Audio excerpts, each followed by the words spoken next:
Il-Ministru tal-Edukazzjoni Evarist Bartolo wera tħassib tiegħu għal ċertu mġieba li qed tiġi rraportata f'dawn l-aħħar fl-iskejjel Maltin.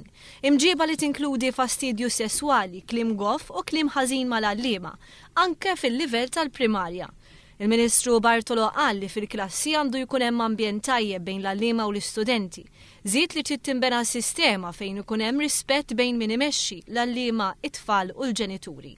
Fl-indirizz tiegħu il-Ministru qal li l-ewwel pass huwa li l-esperjenza edukattiva tkun waħda pożittiva u stimulanti għall-istudenti.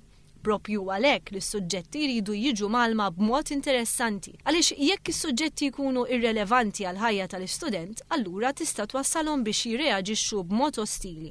Il-problema għal il-Ministru Bartolo għandha tiġi indirizzata mill-eruq, speċjalment fejn it-tfal ikunu qegħdin jesperjenzaw problemi soċjali.